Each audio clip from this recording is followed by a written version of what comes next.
करने का एक और तरीका। एक तो हमने मैट्रिक्स मेथड से देखा, हमको ध्यान है मैट्रिक्स मेथड से कोएफिशिएंट मैट्रिक्स, वेरिएबल मैट्रिक्स और constant matrix A X equal to B, है ना।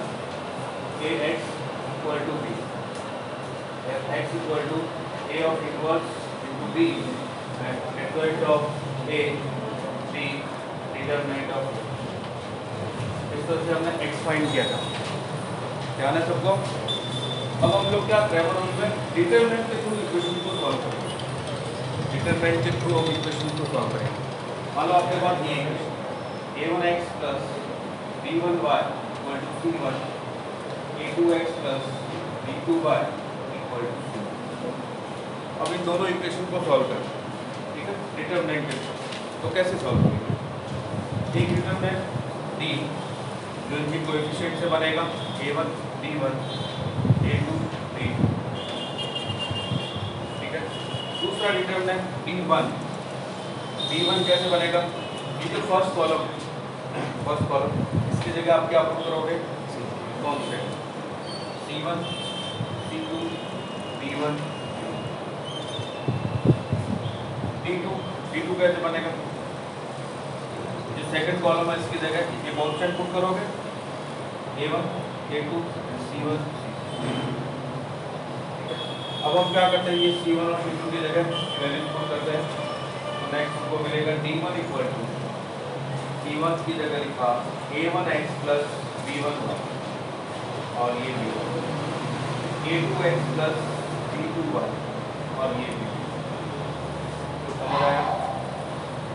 इस स्टेप तक समझ आया आपको?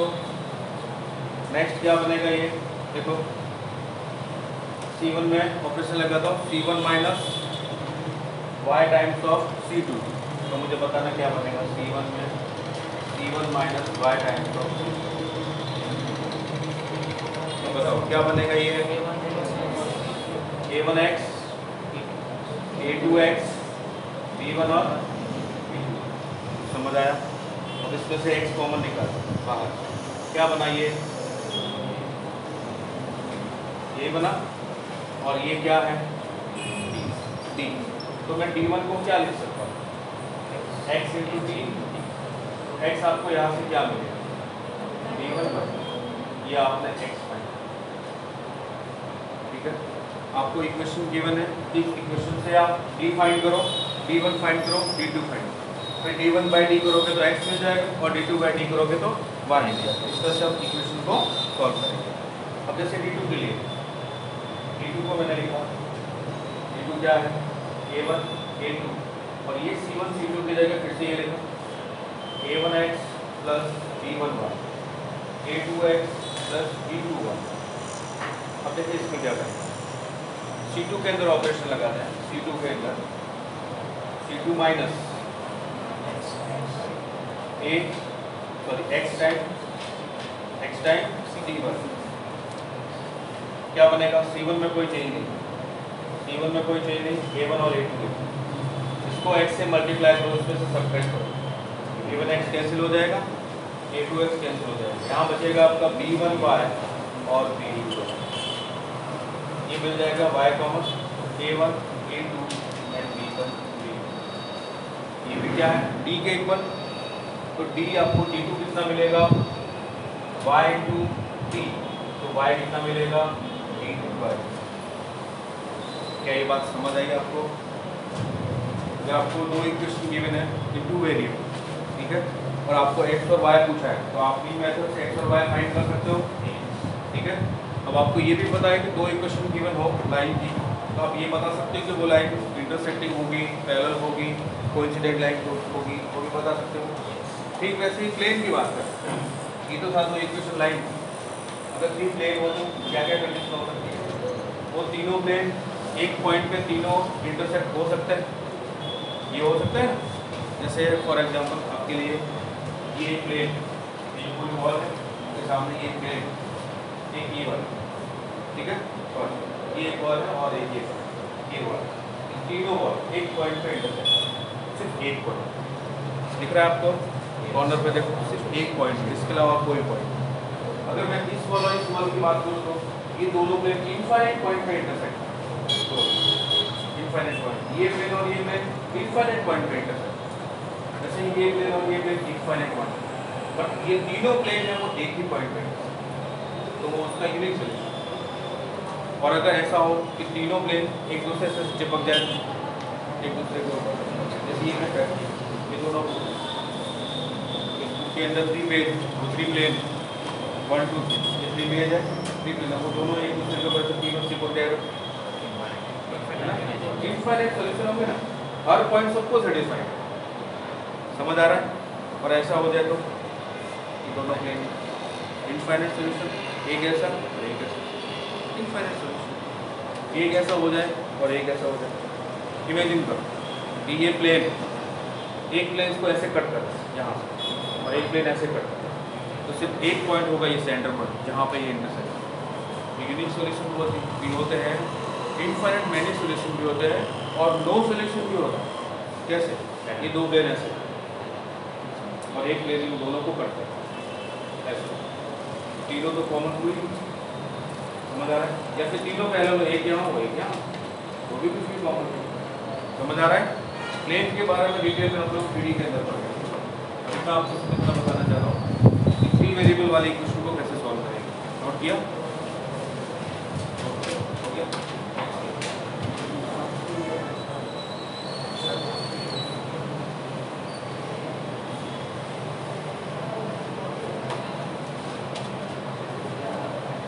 A1x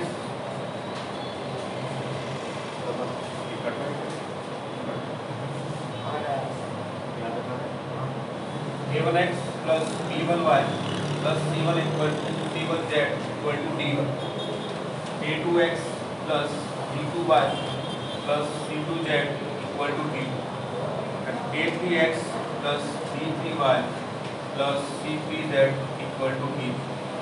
ये three equation in three variable, ठीक है। हमें x y z ढूंढना फाइंड करना है, क्या करेंगे हम लोग? जैसे वही इसका D1 D2 D3 फाइंड करेंगे और x y z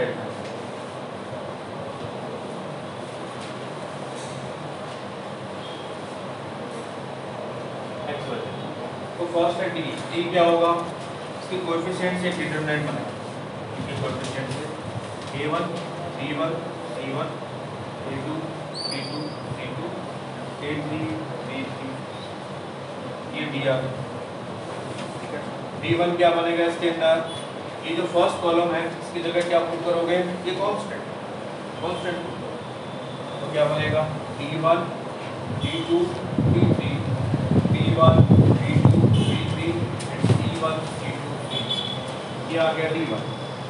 D2 आपसे पूछो तो सेकंड कॉलम को रिप्लेस करोगे इस कांस्टेंट, ये आएगा A1 A2 A3 D1 D2 D3 and C1 C2 D3, और D3 अगर आपसे पूछा जाए तो थर्ड कॉलम को रिप्लेस करोगे कांस्टेंट से A1 A2 A3 B1 B2 B3 and D1 B2 D3।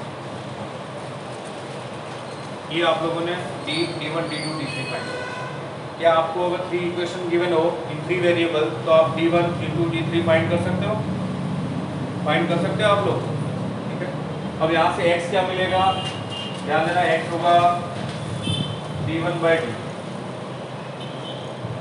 y होगा D2/2 एंड z होगा D3/2। इस तरह से हम x y और z फाइंड, ठीक है। अब हमें पता कैसे चलेगा कि सॉल्यूशन क्या क्या?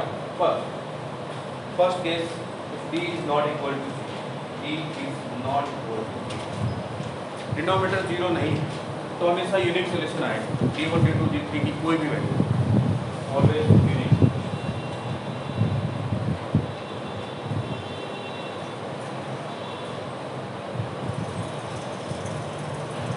यूनिक सॉल्यूशन, अब इसके अंदर भी दो तरह के सॉल्यूशन होते हैं यूनिक के अंदर। अगर D1 D2 D3 तीनों ही जीरो तो कैसा? मैं दोनों बता रहा हूँ, होमोजेनियस और नॉन होमोजेनियस। मान लो ये तीनों जीरो, D1 D2 D3, ठीक है, इसकी वैल्यू जीरो, तो होमोजेनियस इक्वेशन बन जाएगी। अब ये तीनों ही जीरो जब आप इसका पुट करोगे तो इस डिटरमिनेंट की वैल्यू कितनी? यहाँ पुट करोगे तो ये भी जीरो, यहाँ पुट करोगे तो ये भी जीरो, तीनों जीरो हो गए, जीरो जीरो जीरो और non zero, zero by non zero कितना होता है जीरो। तो एक्स वाई जेड तीनों कितने हो जाएंगे, x equal to y equal to z, और इसको बोलते हैं ट्राइवियल सॉल्यूशन या ट्रिवियल, जो भी आप बोलना चाहते हैं आप अपनी इच्छा से। एक्स वाई जेड तीनों की वैल्यू जीरो, समझ गए। इसके अलावा अगर कोई वैल्यू आ जाए तो non trivial solution. Next, in case अगर डी ही जीरो आ गया तो, अगर डिनोमिनेटर जीरो आ गया तो फिर उसके दो केस बने। अगर D1 D2 D3 ये भी चेक करते हैं। फर्स्ट केस D1 D2 और D3 तीनों ही जीरो, मतलब D भी जीरो और D1 D2 D3 ये भी सारे जीरो। तो क्या सॉल्यूशन बनेंगे, infinite many.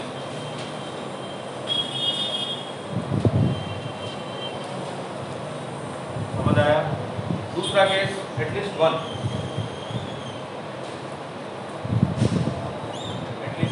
of D1, D2, D3 is non-zero।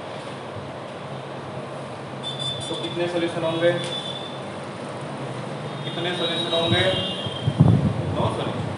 ध्यान दो, मान लो D1 की वैल्यू 4 आ गई और D0 4/0 नॉट डिफाइंड, तो उस केस में कोई सॉल्यूशन आपको नहीं मिलेगा। नो, समझ आ रहा है, समझ पा रहे हो। नो सॉल्यूशन किस केस में होगा, जब D तो जीरो हो और D1 D2 D3 इसमें से कोई एक भी, चाहे तीनों हो चाहे कोई एक नॉन जीरो आ, कोई सॉल्यूशन नहीं, और सभी के सभी जीरो आ गए तो इनफाइनाइट। अब इन दोनों को क्या बोलते हैं, system of equation consistent, unique solution और इनफाइनाइट मैनी सॉल्यूशन। तो नो सॉल्यूशन को क्या बोलते हैं। अब मुझे बताओ ये जो इक्वेशन है, तो मैंने नॉन होमोजीनियस के लिए बताया, अगर होमोजीनियस के लिए बताओ तो क्या चेंज आएगा, होमोजीनियस के लिए क्या क्या हो सकता है।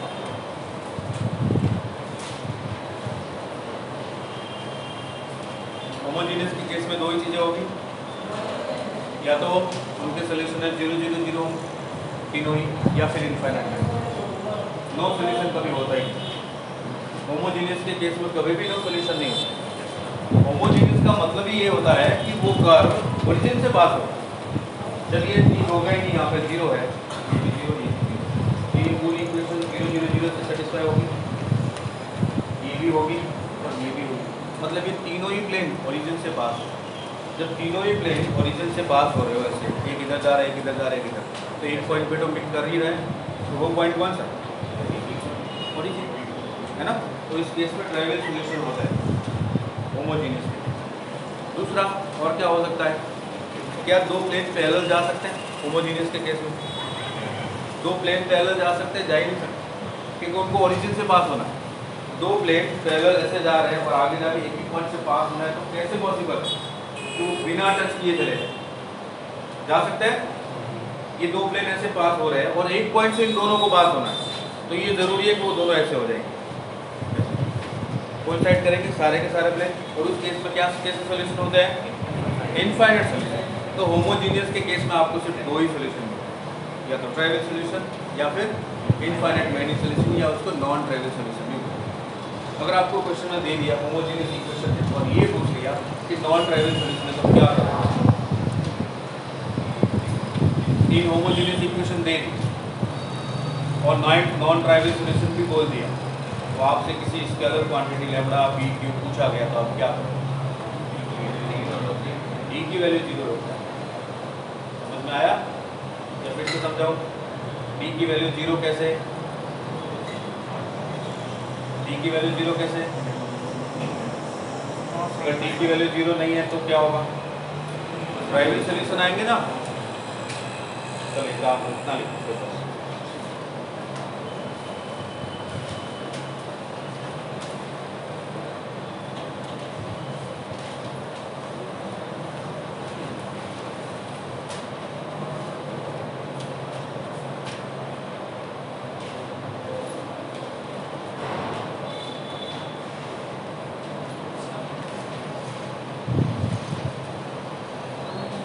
मैं नॉन होमोजीनियस के लिए मैं होमोजीनियस का पैसे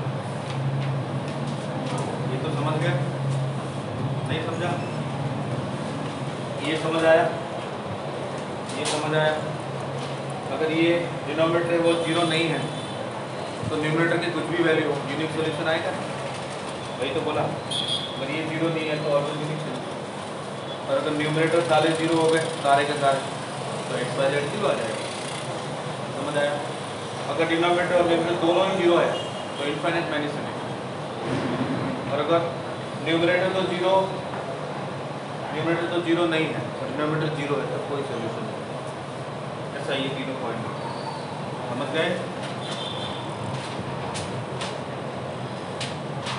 प्रैक्टिस करोगे और तो मैं आपको होमोजीनियस का बता देता हूँ।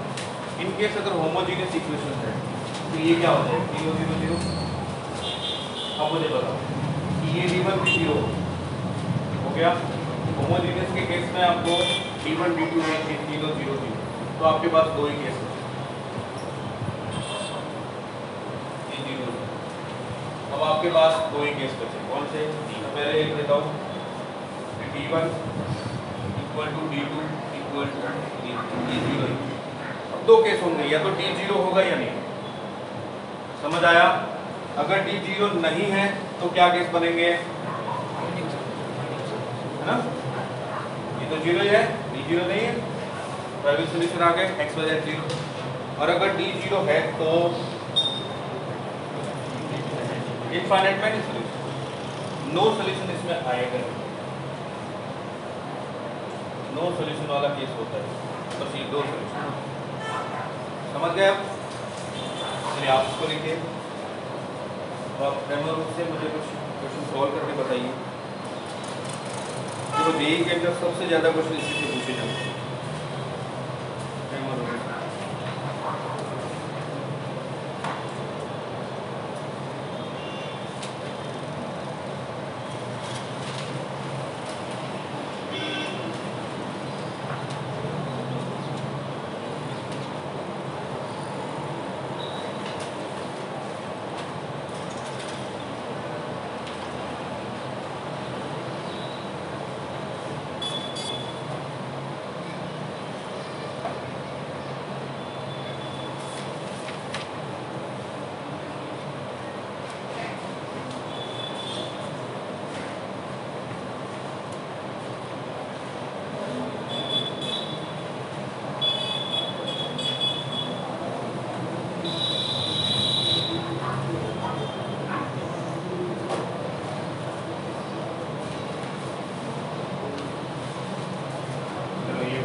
For what value of gamma, the equation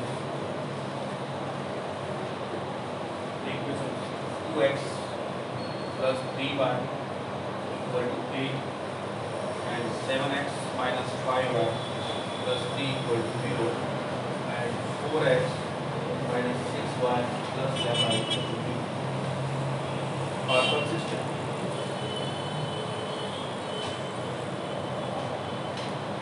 और चलिए कौन बताएगा लैम्डा की वैल्यू क्या हो?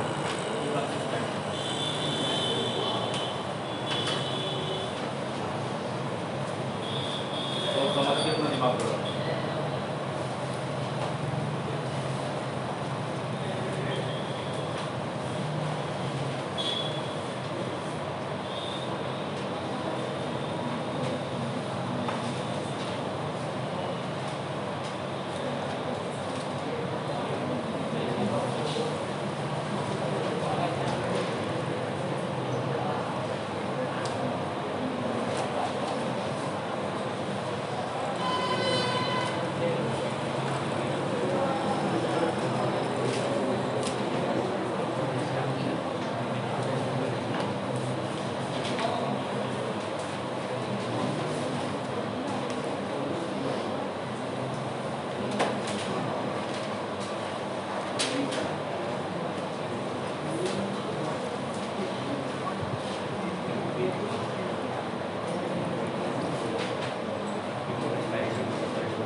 और किया किसने?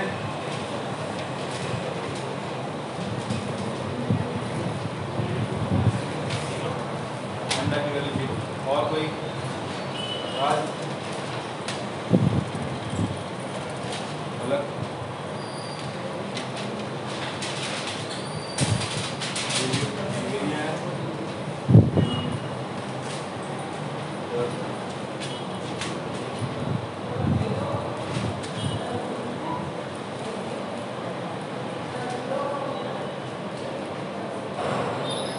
आप लोग क्या कर रहे हैं इसके अंदर?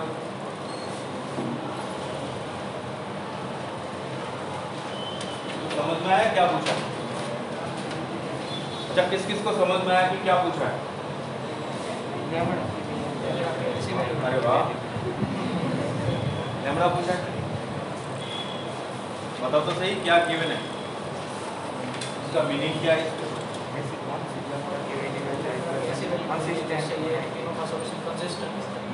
मतलब कंसिस्टेंट का मतलब हिंदी में समझे।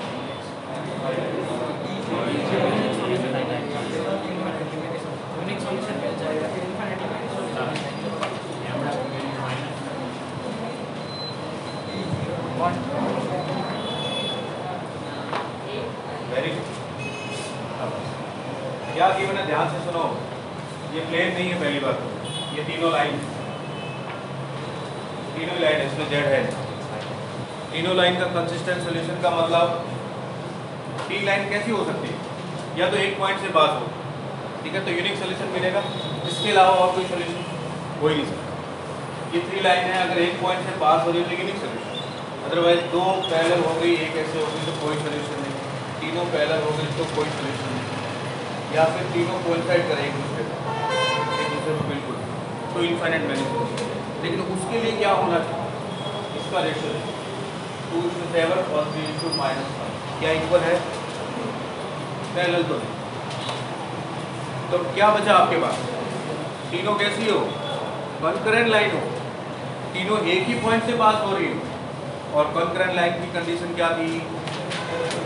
Determinant of A1 B1 C1 A2 B2 C2 and A3 B3 क्या हो? 0। तो कॉन्करेंट लाइन का कॉन्सेप्ट यहाँ पे यूज में लेते हैं। ये बनेगा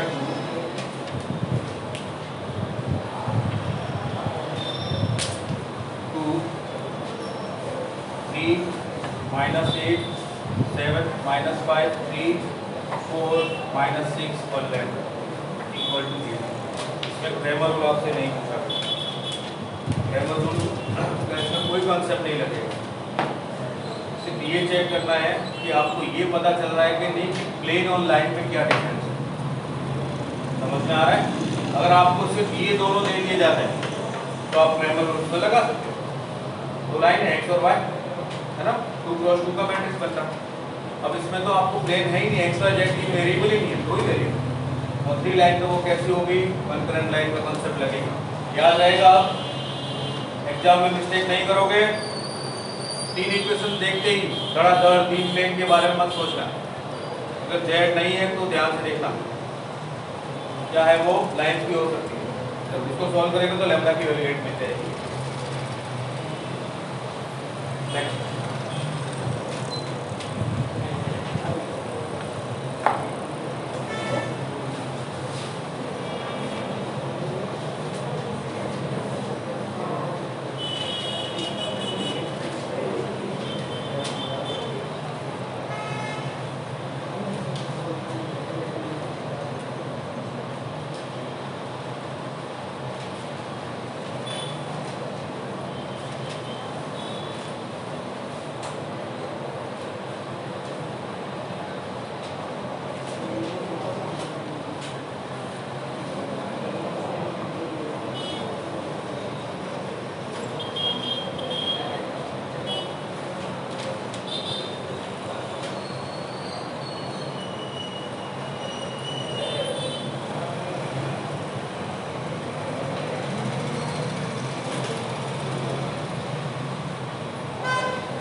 उम्मीद है आप लोग ये वाला क्वेश्चन तो समझ गए होंगे।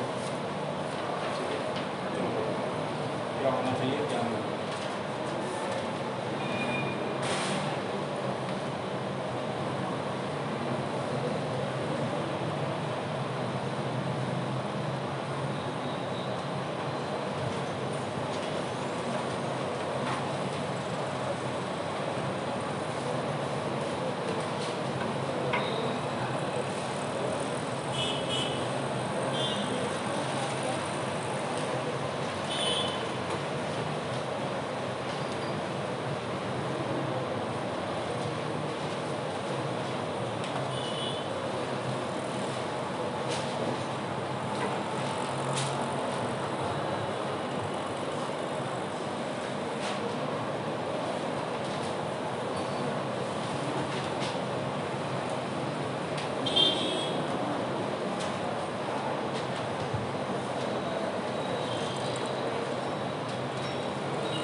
समझ पाए क्या पूछ रहा है। अब ये तीनों प्लेन है, ये तीनों प्लेन है ना। आपसे क्या पूछा है, अगर यूनिक सॉल्यूशन हो मतलब तीनों प्लेन एक ही पॉइंट से पास करो तो पी और क्यू क्या होंगे, इनफाइनाइट सॉल्यूशन हो तो क्या होंगे और नो सॉल्यूशन हो तो क्या होंगे। तो सबसे पहले तो आपको काम करना है डी। डी क्या होगा बोले 2 3 एंड 6, ये हो जाएगा 1 2 Q एंड 1 1 3, ये डी आ गया। ठीक है, T1 क्या होगा बताओ। T1 8 5 4 P 6 2 Q 1 3, और T2 क्या होगा 2 1 1 8 5 4 और 6 Q 3। T3 क्या होगा, T3 के अंदर लास्ट कॉलम चेंज करेंगे 2 1 1 P 2 1 और लास्ट कॉलम चेंज करेंगे 8 5। क्या इस स्टेप का किसी को डाउट है? आपने D1 D2 D3 लिखा। अब D की वैल्यू क्या होगी वो ढूंढते हैं। सबसे पहले D की क्या वैल्यू होगी 2 into 6 minus Q minus of P, minus of P कितना होगा 3 minus Q एंड प्लस 6 कितना हो जाएगा 1 minus 2 minus ऑफ। समझ आया आपको? अब ये क्या बनेगा 12 minus 2Q minus 3P plus PQ और minus 6। 12 minus 6 ये 6 minus 2Q minus 3P plus PQ। अब इन दोनों में से 2 कॉमन, ये बचेगा 3 minus Q minus 3 कॉमन, तो क्या बचेगा sir minus 3 common 3 minus Q। अब 3 minus Q और 2 minus 3 ये आ गए आपके दो फैक्टर्स। ये मैंने D फाइंड किया। अब आप लोग मुझे D1 बताओ, D1 कितना होगा जल्दी बताओ। D1 कितना होगा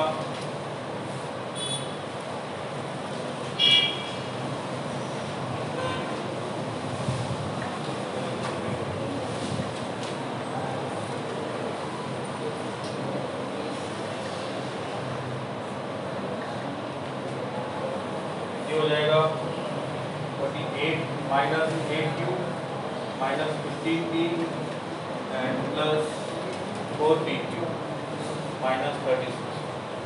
48 minus 36 कितना हुआ 12 होगा, minus 8Q minus 15P plus 4PQ। देखो कुछ फैक्टर बन रहे हैं क्या, सोच के देखो। यहाँ से 4 कॉमन निकालोगे तो 3 minus 2Q, यहाँ से क्या कॉमन निकालोगे बन रहा है कुछ नहीं बन रहा। इन दोनों में और इन दोनों में कुछ फैक्टर बन रहे हैं बताओ। नहीं ये मिस्टेक तो नहीं है, कहाँ मिस्टेक हुई है 6 minus Q फिर minus of P 15 minus 4Q और 6 5 माइनस 8 माइनस 8 6 3 जा 6 3 जा माइनस ऑफ 8 डबल हो गया। अब बताओ कितना होगा? 30 हो जाएगा ये? 30 हो जाएगा। हाँ अब हो जाएगा। अब देखो इन दोनों से क्या मिलेगा? 15 कॉमन, तो ये क्या बना? 2 माइनस 3 2 माइनस, इन दोनों से क्या कॉमन निकालोगे? 4 माइनस 4 क्यूब, तो यहाँ पे क्या बचेगा? 2 माइनस 3। ठीक है, अब ये हुआ 2 माइनस 3 इंटू 15 माइनस 4।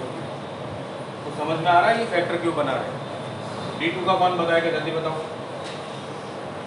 D2 का बताओ, फिर D3 का भी बताओ।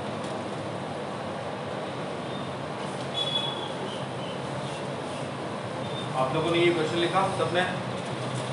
ये क्वेश्चन लिख लिया?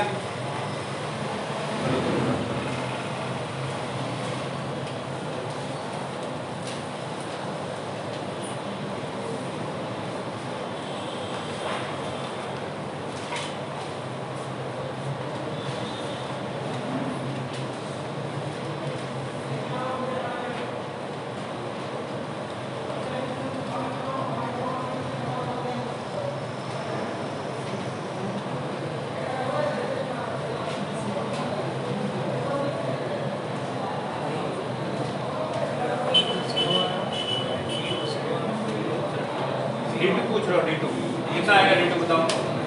2 इंटू 15 माइनस 4 क्यूब,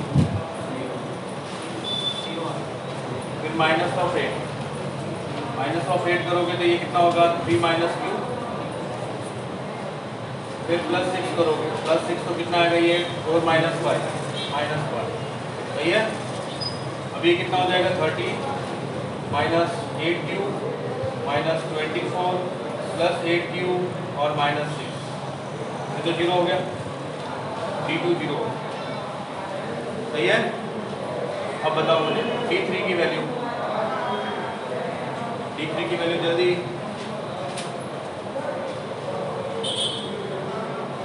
तो इंटू क्या लिखूँ? 8 माइनस 5 3 माइनस 3 क्या लिखूँगा? 4 माइनस 5 माइनस 1 प्लस 8 क्या लिखूँगा? 1 माइनस 2 माइनस 2। ये हो गया 6 प्लस 3 माइनस 8 मतलब माइनस 8, तो P माइनस 2। ये सारी वैल्यू हमने ढूंढी।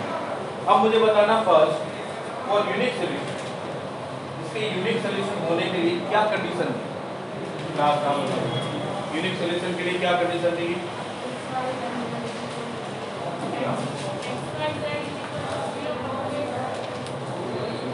D1 D2 D3, इसमें क्या कंडीशन थी फॉर यूनिक सोल्यूशन?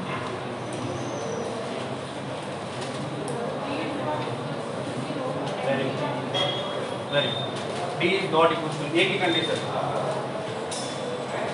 D 0 नहीं होना चाहिए। क्या और कोई कंडीशन थी फॉर यूनिक सोल्यूशन? नहीं, और कोई। वो कंडीशन थी ट्राइवल सोल्यूशन और नॉन ट्राइवल। यूनिक सोल्यूशन की एक ही कंडीशन है कि D 0 नहीं होना चाहिए, उसको D1 D2 D3 से कोई मतलब नहीं है, वो कुछ भी हो सकता है। समझ आया? D1 D2 D3 की कोई भी वैल्यू 0 होगी तो 0 आ जाएगी x y z की, 0 नहीं है तो कोई दूसरी वैल्यू आ जाएगी। D 0 नहीं होना चाहिए। D 0 नहीं होना चाहिए इसका मतलब P है वो नहीं होना चाहिए 2 एंड Q नहीं होना चाहिए 3। क्या कुछ समझ आया? समझ गए? यूनिक सोल्यूशन के लिए P की वैल्यू नहीं होनी चाहिए 2 और Q की वैल्यू 3 नहीं होनी चाहिए। इसके अलावा कुछ भी वैल्यू हो इसकी यूनिक सोल्यूशन मिलेगी। नंबर 2 इनफाइनाइट वैल्यू सोल्यूशन या फिर नो सोल्यूशन। नो सोल्यूशन,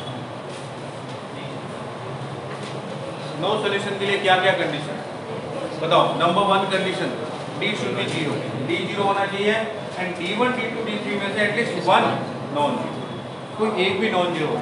समझ आ रहा है? चलो तो D इक्वल टू 0 कर, D इक्वल टू 0 करने पे क्या मिलेगा हमें? B equal to 2 and Q equal to 3। समझ पा रहे हो? हाँ, और D1 D2 D3 है, इनमें से कोई एक भी नॉन जीरो होना चाहिए।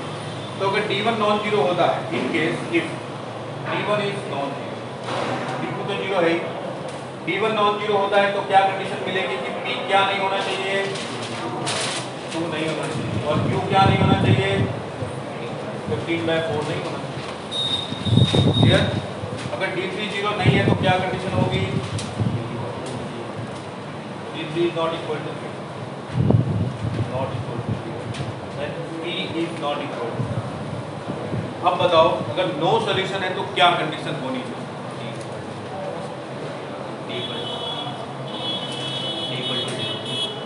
Q equal D equal to 0। नहीं वो सब तो आ गया, P Q बताओ मुझे, P और Q में क्या रिलेशन होना चाहिए, P या Q की क्या वैल्यू होनी चाहिए या क्या नहीं होनी चाहिए कि इसमें कोई भी सॉल्यूशन नहीं मिले, कौन बताएगा, बताओ। अच्छा D को 0 होना ही पड़ेगा नो सॉल्यूशन के लिए, D को 0 चाहिए। D 0 कब होगा, जब P 2 हो और Q 0। अगर आपने P को 2 ले लिया तो ये भी 0 हो जाएगा, ये भी 0 हो जाएगा, सभी 0 हो जाएगा। उस केस में तो इनफाइनाइट सॉल्यूशन आ जाएंगे। हमको तो नो सॉल्यूशन चाहिए, नो सॉल्यूशन के लिए D 0 हो बट D1 D2 D3 में से कोई एक भी नॉन जीरो होना चाहिए। तो समझ में आ रहा है, अगर मैं P की वैल्यू 2 पुट करता हूँ तो ये भी 0 होंगे, तो P की वैल्यू 2 पुट नहीं कर सकता, P is not equal to 2 and Q equal to 3। ये है कंडीशन। ऐसा क्यों, क्योंकि Q की वैल्यू 3 करने पे D 0 हो जाएगा, D 0 हो गया, आपका काम हो गया। Q की वैल्यू यहाँ पे 3 पुट करो, आपको इससे कोई फर्क नहीं पड़ेगा। और P is not equal to 2 पे ये 0 नहीं होगा, ये हमें 0 नहीं चाहिए ना, ये भी 0 नहीं होगा, ये भले 0 हो जाए। अब समझ में आया, या अभी भी किसी को कुछ डाउट हो तो पूछ सकते हो। अब इनफाइनाइट मैन्युअल सॉल्यूशन वाला आप बताओ, इनफाइनाइट मैन्युअल सॉल्यूशन बताओ, करो क्या होना चाहिए, सारे 0 होने चाहिए, तो कंडीशन बताओ क्या है, P और Q, P equal to 2 and Q equal to 3। Infinite manual solution में क्या आएगा, P equal to 2 and Q equal to. अब आप में से जिसको डाउट हो P इक्वल टू 2 करने से D1 0, D2 ऑलरेडी 0 है ही, और D3 भी 0 हो जाएगा। क्या ये बात समझ में आई? और Q इक्वल टू 3 करने से ये 0 हो जाएगा। क्या ये बात समझ में आई? तो इनफाइनाइट मैन्युअल सॉल्यूशन मिलेंगे। किसी को कोई डाउट? नो डाउट, इसको लिखिए। नेक्स्ट क्वेश्चन लिखिए।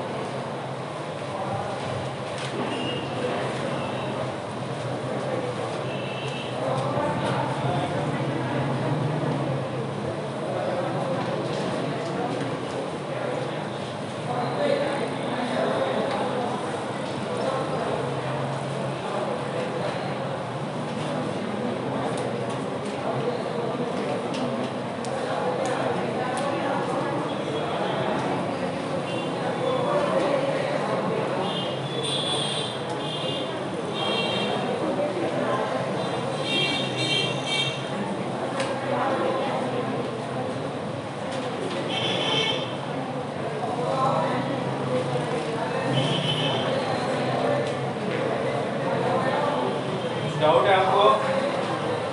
किसी को कुछ डाउट हो तो पूछ लो, नहीं तो ये जल्दी से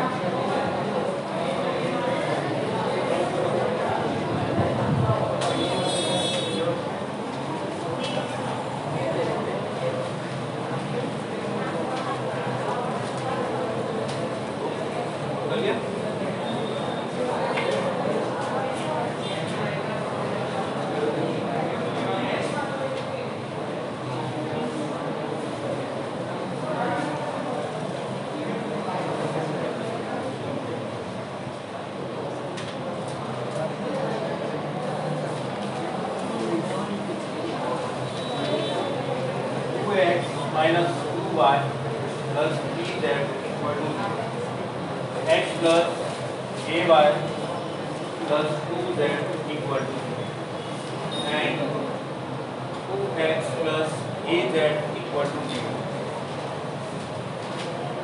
है नॉन ट्रिवियल नॉन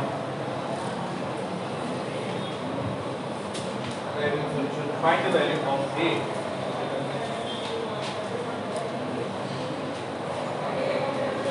चलिए ए कौन बताएगा?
किसी ने सॉल्व किया?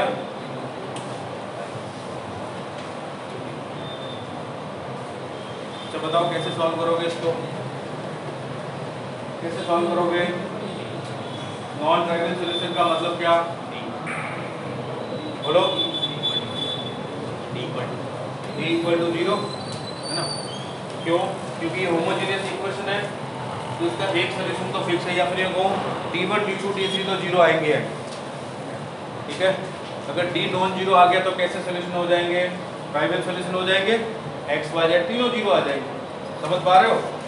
देखो ये ऐसा सोल्यूशन मिलता है, x equal to d1/d, y equal to d2/d and z equal to d3/d। अब यहाँ से आपको एक चीज़ क्या समझ में आई? ये 0 0 0 है, होमोजेनियस है, तो ये 0 हो गया, ये 0 हो गया, ये 0 हो गया। अगर d की कुछ ना कुछ न्यूमेरिकल वैल्यू आ गई नॉन जीरो तो x y z तीनों 0 हो जाएंगे, ट्राइवियल सोल्यूशन हो जाएंगे। अब क्या बोला आपको? इसका मतलब d कैसा होना चाहिए? 0। d 0 होगा तो इनफाइनाइट सोल्यूशन आएंगे। ठीक है, तो उसमें x y z 0 नहीं होंगे, कुछ और भी होंगे। कुछ समझ आ रहा है? तो d क्या करोगे? 0। चलो d इक्वल टू 0 करके मुझे a बताओ कितना होगा?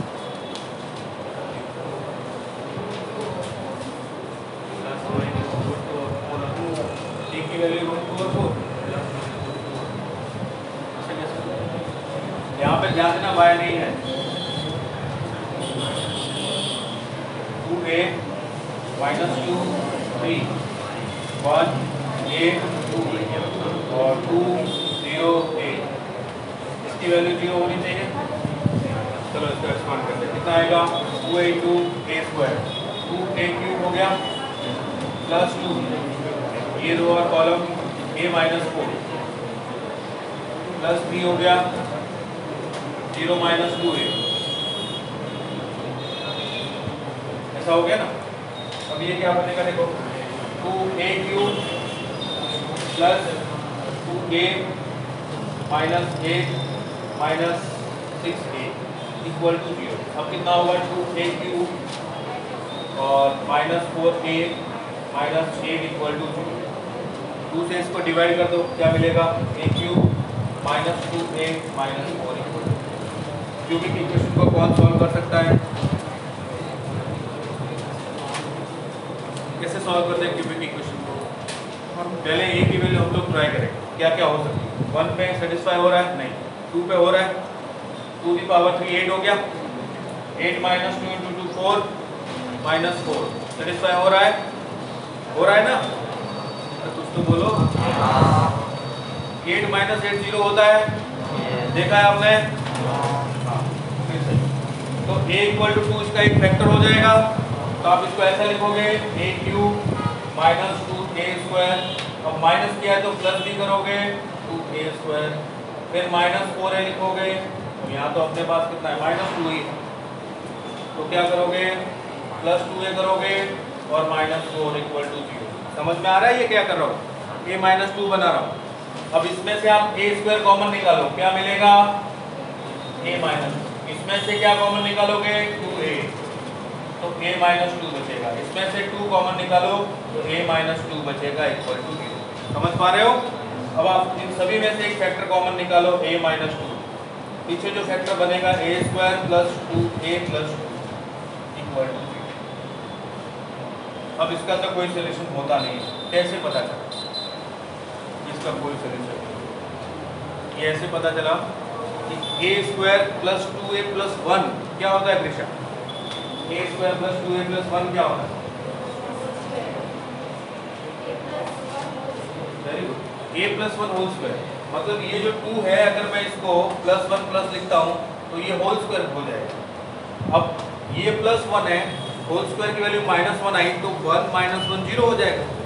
लेकिन क्या होल स्क्वायर कभी माइनस 1 होता है? नहीं होता। तो इससे तो आपको कभी भी 0 नहीं मिलेगा, हो ही नहीं सकता कि इससे 0 मिले। 0 सिर्फ किससे मिलेगा? तो a की वैल्यू कितनी? ये रहा। तो समझ आया? जे मेन का क्वेश्चन, एक और जे मेन का ये रहा।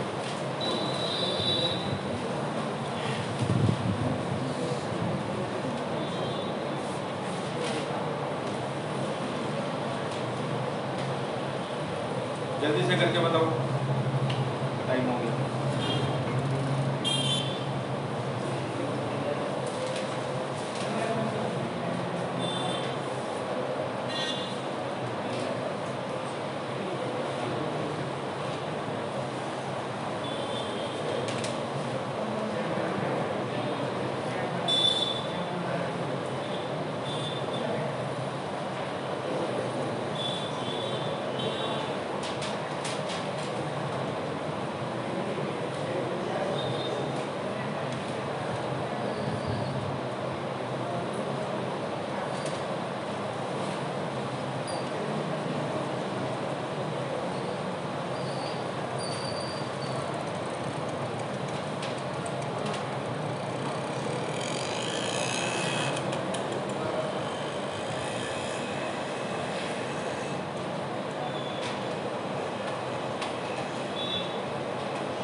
वैल्यू 33/2। राज ने बिल्कुल करेक्ट बताया। अच्छा, तो आपका ये ग्रामर रूल फिनिश हुआ। नेक्स्ट क्लास में हम लोग रैंक और वो सब देखेंगे, ठीक है।